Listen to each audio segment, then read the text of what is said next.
A legend in the Halloween and film world and TV world and every other world there is, Elvira, Mistress of the Dark, Cassandra Peterson!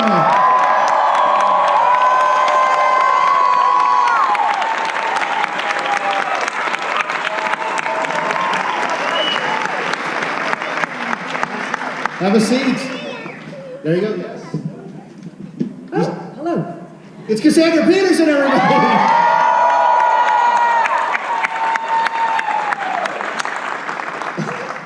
If I could tell my 12-year-old self what I'd be doing now, hey now. Were you really 17 when that movie came out? I was 17. I had just turned 17 because it came out the month of my birthday. So, okay, so the Elvira character had been around a while on Channel 9 here, Movie Macabre. How did the character make that amazing leap to the big screen? Yeah, I was on local TV, and then I got this syndicated show, and the president of NBC, Brandon Tartikoff, at the time, was a big Elvira fan. That's how I got on The Tonight Show and on Saturday Night Live and everything, because Brandon really, really loved the character. So Brandon said, "Do you want a show on NBC?" And I was like, duh, hello. But he had this idea for a show, which I wasn't wild about. I was a school teacher. I don't know. Elvira was a school teacher? Yeah. It doesn't.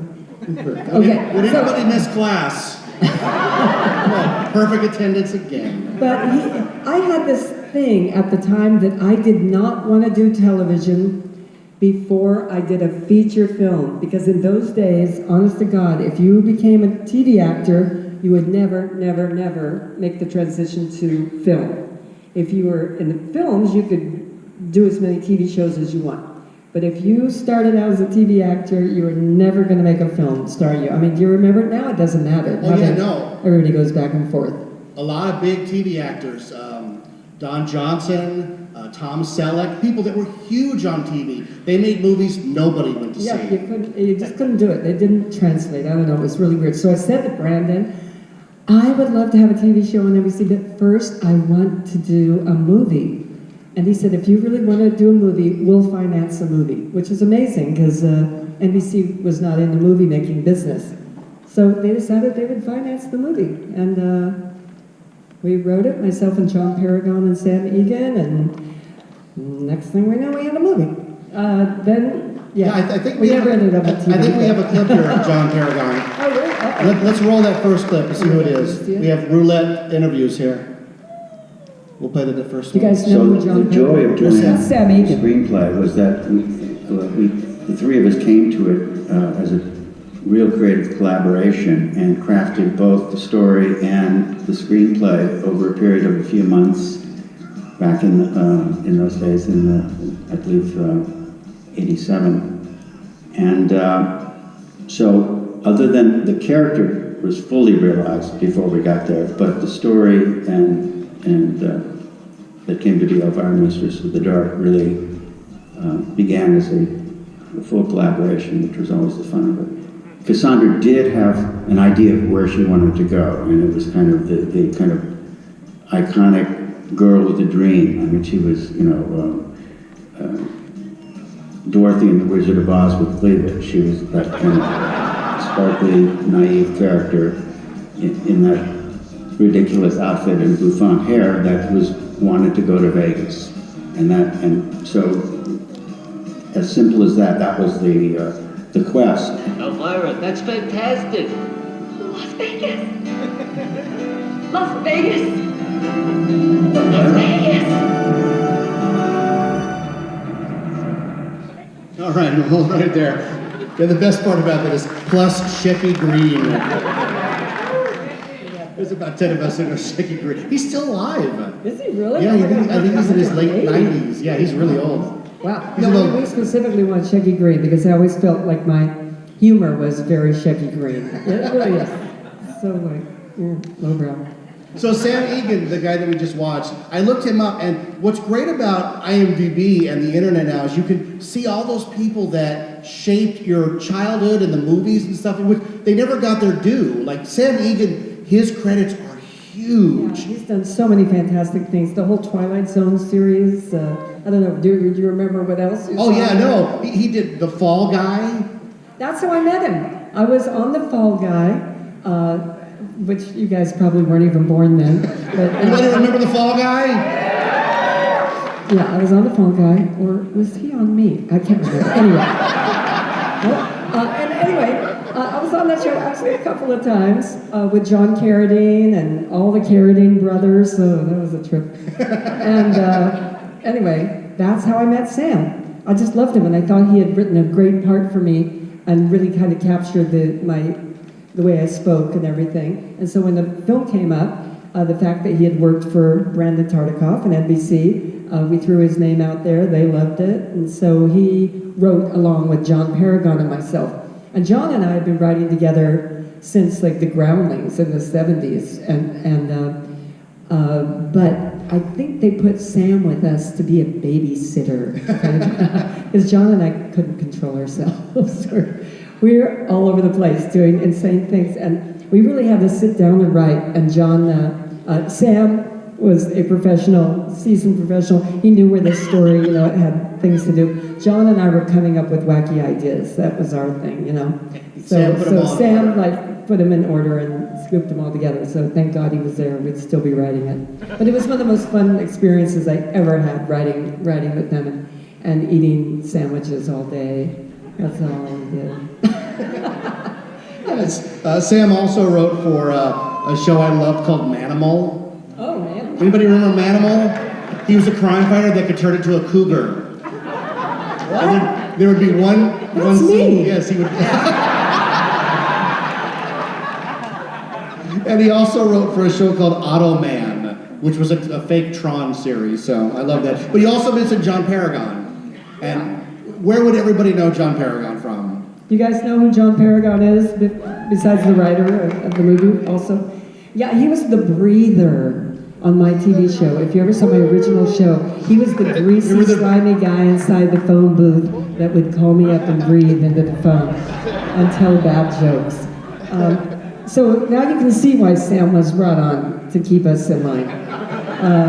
But John did a lot more. He and I were in the Groundlings together, the comedy improv group in the late 70s. Well, from like 74 to 76, I think, to 81 or something. We were there for a long time. But with Pee Wee, with Paul Rubens, and Lorraine Newman had just left for Saturday Night Live. Phil Hartman was one of our cast members. We were all together. We were like a little family. And John and I just stuck together and started writing everything. He started writing my Movie Macabre shows, being on them, writing the songs that we did, like 3D TV and all of that. But incredibly talented, and we were writing partners for 21 years. We wrote everything. Wow. Yeah.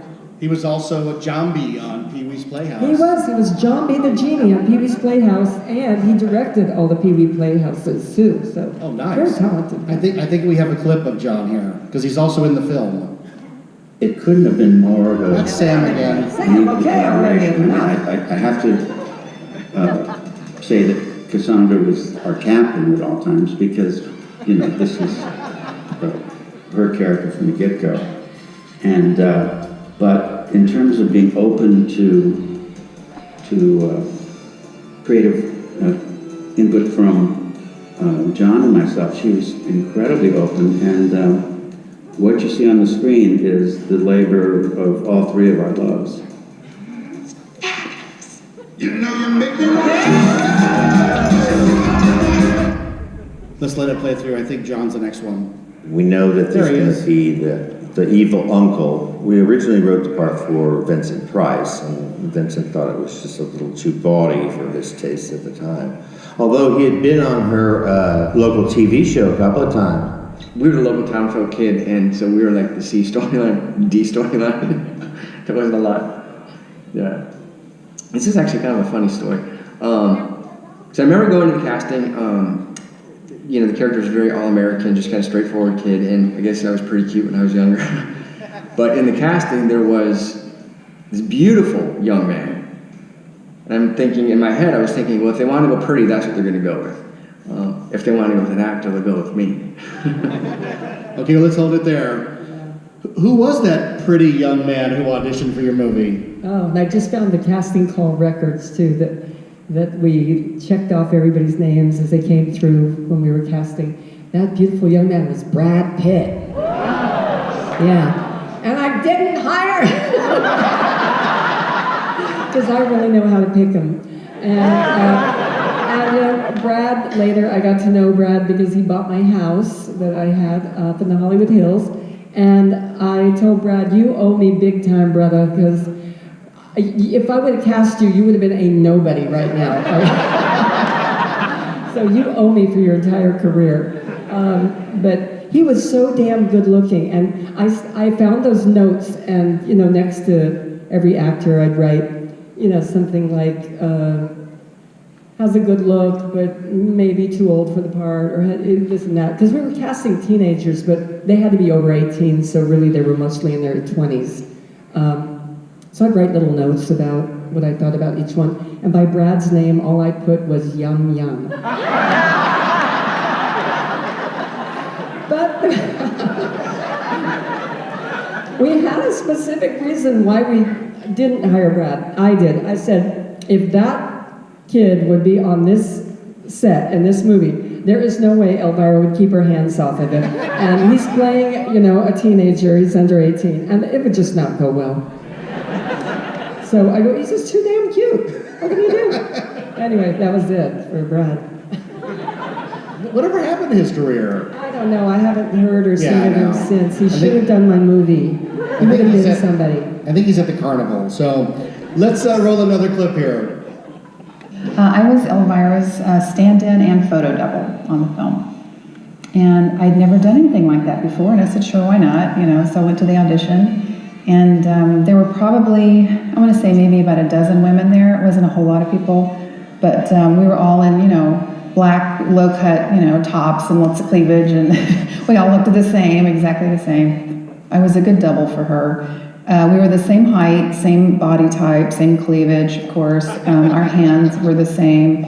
Our hair wasn't, but it didn't matter because we were wigged, but our skin tone was the same. In fact, her mother came up to me once on the set and started talking to me and didn't realize I wasn't her, so I thought that made me a pretty good double. Okay. When your mother doesn't know which one's real, they're good, right? That's a good double, right? She was awesome. Susan McNabb was my, as she said, stand-in and photo double for the movie, and then we became friends, and then she became my assistant for 7 or 8 years. She traveled with me on the road and worked at, all the jobs and out at Knott's. You may remember her. Yeah, oh yeah. But she was awesome, and it's funny, she had this boyfriend too, who she was always complaining about because she had to work all the time, and he didn't pay much of rent or anything, and he turned out to be Jerry Seinfeld. And when he got his TV show, he dumped her ass, of course. After they'd been living together 7 years, yeah. I have to see other people.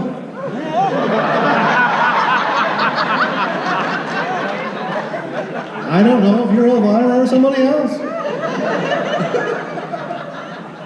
Okay, so the movie's in production, right? It is supposed to take place in Falwell, Massachusetts. Is that a Jerry Falwell joke? Absolutely. Okay. Anybody know Jerry Falwell, the big televangelist back in the 80s? That's funny. Yeah, we were setting up the town to be, the bastion of religious, right-wing, whatever. And so Falwell just seemed like the perfect name, right? It's perfect. But that's the Warner Brothers back lot. We started out at Universal. It was so funny. We started shooting at Universal in the back lot. And every 15 minutes, you'd be right in the middle of a scene. You'd just be delivering your line, and it'd be, ladies and gentlemen, right over here is Elvira, Mistress of the Dark, shooting her new movie. And we'd have to start over, and that went on for about 2 or 3 days until we said, we gotta get the hell out of here, this is not working out. So we went over to Warner Brothers and shot in the back lot, right where they did Back to the Future there, on the clock tower, and that worked out great for us. They recently tore down the house. Did you hear that about a year ago? Oh no, the Elvira house? Yeah, they tore down the Elvira house that was painted all the different colors. It'd been used in 1,000,001 movies, but they just tore it down. Anyway, okay. Okay, let's roll another clip. So don't go there to see it. Well, I'd been working quite a bit, and I was brought in to meet Cassandra and Jim Signorelli and Joel Thurm. And as I chatted with them and they told me about the role of Bob, Cassandra said something to me that was rather outrageous. And I think the expression on my face, my look of shock and innocence, I remember them saying, "That's Bob." That's funny. That was right. You know, we were looking for like a Lil Abner kind of character, you know, if anybody ever heard of that, but like a big dumb doofus, you know, with lots of muscles and real hunky, and we were looking for that character, and Bob was the hardest person to cast in that movie, because we'd get really good-looking, muscular guys in, and they couldn't act at all, or we'd get a really good actor, but he wasn't really, you know, muscular enough or big enough or handsome enough. So we just went through everybody in Hollywood. You would not believe this list for Bob goes on forever. And wow, when I met him, I can't remember what I said, something disgusting, of course, like he said, that's what I always say. But he turned bright red and flushed, and he was like, oh, golly. And I was like, oh my God. This is him. I mean, we just, all of us right at the same time said, you're it. Well, what's great about his character in the movie is that Elvira's coming on to him in every scene, and it's not subtle at all, and he just doesn't get it. No, exactly, and that's how he is in real life, too. I tried my hardest. He looks like, in that clip, he looks like Nathan Fillion's dad. Oh my God, I don't know, but he's such a great guy. I just adore him. I wish he was still in the acting world, but he's not. He retired and moved to North Carolina, somewhere like that. He's another one of those faces that if you look on his IMDb, he has a huge list of credits. Every soap opera and sitcom and hour-long drama. So that's the other thing that's great about this film. Every actor in it is a character actor. And they're in tons of movies, and you recognize almost everybody. The most notable, obviously, being probably Edie McClurg. Yeah, oh, Edie was just fantastic. I mean, Edie, we wrote the movie for Edie. I mean, with her in mind. We wrote that part exactly specifically.